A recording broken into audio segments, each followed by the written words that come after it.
இது எங்களுடைய வீடு, இது எங்களுடைய வாசல், தோட்டம். இது கேட்டி வேலி அப்படின்றது இந்த உலகத்திலேயே the most highest and second largest வேலி, அதாவது இரண்டாவது லார்ஜஸ்ட் வேலி. வேலி அப்படின்னா என்னன்னா எல்லா புறமும் மலைகளால சூழப்பட்ட ஒரு பள்ளத்தாக்கு அப்படின்னு அர்த்தம். தட் இஸ் கால் வேலி. அப்போ இந்த உலகத்திலேயே the most largest and second largest, இந்த இந்த இந்தியாவிலேயே செகண்ட் லார்ஜஸ்ட் வந்து இந்த கேட்டி வேலி. அவ்வளவு பெருமைக்குரிய ஒரு இடம் இந்த இடம்.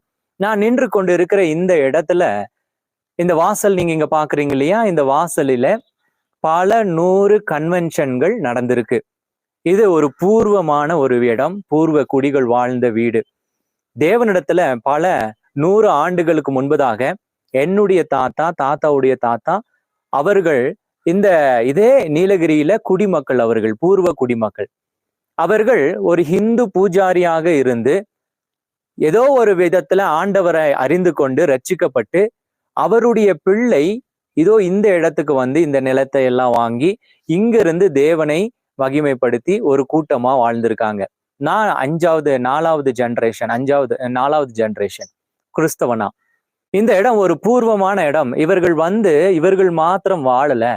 இங்க வந்திருக்கும் பொழுது இதோ இங்க வந்து அநேக மிஷினரிகள் தங்குவதற்கும் அநேக இடங்களை இங்க ஏற்படுத்தி கொடுத்து அவர்களும் இங்க தங்கி இதோ இந்த நீலகிரி பகுதி முழுவதும் ஊழியம் செய்ய மிகப்பெரிய ஒரு பணியை என்னுடைய முன்னோர்கள் இங்க செஞ்சு வச்சிருக்காங்க. இந்த இடத்துக்கு பேரு கேத்தி. நான் இருக்கிற இடத்துக்கு பேரு கேட்டி வேலி அப்படின்ற பேர். இந்த வாசல் நீங்க பாக்குறீங்க இல்லையா, அந்த வாசல் கிட்டத்தட்ட ஒரு 500க்கும் மேற்பட்ட 500லிருந்து 600 மக்கள் அக்கமண்டேட் பண்ணக்கூடிய பெரிய வாசல். இங்க இருந்து கீழே ஒரு ஊர் இருக்கு. நம்மளுடைய வீடு தான் மேல ஹையஸ்ட் பீக்ல இருக்கு. இங்க இருக்கிற அநேக மக்களுக்கு தேவனுடைய சுவிசேஷ பணியை இதோ இந்த குடும்பத்தின் வாயிலாக செய்து கொண்டு வந்திருக்காங்க. இன்றைக்கும் எங்களுடைய குடும்பத்திலிருந்து அனைவரும் தேவனுடைய ஊழிய பணிகளை செய்து கொண்டிருக்காங்க. சிஎஸ்ஐ டைசிஸ்லயும், சிஎஸ்ஐ அமைப்புகளிலும், சிஎஸ்ஐ ஸ்தாபனத்துல அனைவருமே எங்க தாத்தாவுடைய பிள்ளைகள் அனைவருமே ஊழியர்களாக பணியாற்றுறாங்க. பிஷப்பா இருக்காங்க. அங்க சிஎஸ்ஐல வந்துட்டு பெரிய பதவிகள்ல இருக்காங்க. ஆண்டவருடைய பணியை அனுதினமும் செய்து கொண்டு இருக்காங்க. மிகப்பெரிய சந்தோஷமா இருக்கு. அப்படிப்பட்ட ஒரு குடும்ப பின்னணியிலிருந்து தேவன் என்னையும் இந்த தேவனுடைய பணிக்காக தெரிந்து கொண்டு இருக்கிறார். ஒரு நாள் என்னுடைய தாயின் இடத்துல நான் பேசிக்கொண்டிருக்கும் பொழுது, நான் அப்பொழுது ஆண்டவருக்குள்ள ரட்சிக்கப்படல. நான் பெங்களூருல வேலை செஞ்சு கொண்டிருந்தேன். ஒரு 2 ஸ்கூல் இருந்துச்சு, நிறைய இன்ஸ்டிடியூஷன் இருந்துச்சு, நல்லா சம்பாதித்து கொண்டு வாழ்ந்து கொண்டு இருக்கும் பொழுது ஒரு நாள் இந்த பாவ உலகத்துல பாவ காரியங்கள் செய்து கொண்டு இருந்தேன். அப்போ ஒரு நாள் என்னுடைய தாய் கூப்பிட்டுட்டு என்கிட்ட சொன்னாங்க, உனக்கு ஒண்ணு தெரியுமா, நீ பிறந்த பொழுது நீ தாத்தாவை பார்த்திருக்க மாட்டேன், அவர் உயிரோடு இருந்தார். நீ பிறந்த பொழுது உன்னை கையில் ஏந்தின உன்னுடைய தாத்தா உனக்கு ஆபிரகாம் என்று பெயர் வச்சாரு. ஆபிரகாமன் பெயர் வச்சு இவன் தேவனுக்காக ஊழியம் செய்வான், தேவனுக்காகவே வாழுவான், விசுவாசத்தோடு இருப்பான் அப்படின்னு சொல்லியிருந்தாரு. ஆனால் நானும் உன்னுடைய தகப்பனாரும் உனக்கு ரோஷன் அப்படின்னு பேர் வச்சோம், சுமன் அப்படின்னு பேர் வச்சோம். காரணம் என்னன்னா எனக்கு பிடிச்ச பெயரு, அதனால அந்த நாட்களில உனக்கு வச்சிட்டோம். ஆனா உங்க தாத்தா வச்ச பேரு இது. ஏன்னா உங்க தாத்தா சாதாரண மனிதன் இல்ல, அவர் ஒரு தேவனுக்காகவே வாழ்ந்த ஒரு சுவிசேஷகர்.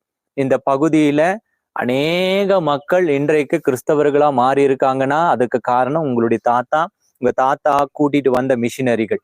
அது மாத்திரமல்ல, இன்னொரு விஷயம் சொன்னாரு, சாது செல்லப்பா. உங்க எல்லாருக்கும் தெரியும், அந்த காக்கி ட்ரெஸ் அணிந்து ஊழியம் செய்து கொண்டிருந்த சாது செல்லப்பா அவர்கள் இந்த நீலகிரியில வரும்பொழுது இந்த இடத்துல இருந்து இந்த வாசலில கூட்டங்களை நடத்துவாங்க.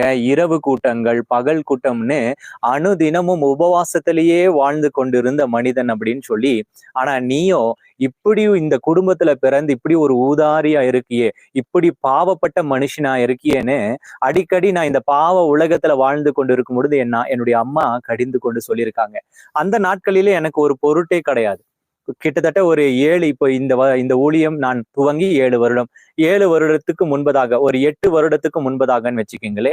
அப்படி ஒரு பாவ வாழ்க்கையில வாழ்ந்து கொண்டு இருந்த என்னை இதோ அந்த அனாதி தீர்மானம் இருக்கு இல்லையா, அனாதி தீர்மானம் ஏதோ ஒரு வகையில இன்றைக்கு உங்களுடைய கண்களுக்கு முன்பதாக ஒரு ஊழியனாக இங்கு வந்து நிற்க செய்திருக்கிறார் தேவன். ஹல்லேலூயா. இந்த முன்னோர்கள் நம்மை தூக்கி ஆசீர்வதிக்கும் ஆசீர்வாதம் வெறுமையான ஆசீர்வாதம் கிடையாது. அது வெறுமையாய் திரும்புவதும் கிடையாது. நாம முன்னோர்களை பார்க்கிறோம். ஆபிரகாம், ஈசாக்கு, யாக்கோபு, அவர்களுடைய சந்ததிகளை அவர்கள் ஆசீர்வதிக்கும் பொழுது அவர்களை எப்படி ஆசீர்வதித்தாரோ அப்படியே அவர்கள் ஆனார்கள் என்று பார்க்கிறோம். அது போல இதோ இந்த உலகத்துல தேவனும் இந்த உபவாசத்தின் மூலியமாக இந்த சாட்சியை உங்களோடு பகிர்ந்து கொள்ள எனக்கு இந்த இடத்திற்கு வந்து உங்களோடு பகிர்ந்து கொள்ள கிருபை செய்திருக்கிறார். ஹல்லேலூயா. உங்களையும் உங்களுடைய சந்ததியினர், உங்களுடைய தாத்தா பாட்டி ஒருவேளை இப்பொழுது புதுசா ரட்சிக்கப்பட்டிருந்தா ஆவியானவர் உங்களுக்குன்னு ஒரு தரிசனம் வைத்திருப்பார். அந்த தரிசனம் ஒரு நாள் விளங்கும். ஹல்லேலூயா. அந்த தரிசனம் ஒருபோதும் பொய்க்காது, அது விளங்கும். அந்த தரிசனத்தை பெற்றுக்கொள்ள நீங்கள் செய்ய வேண்டியது ஒன்று மாத்திரமே.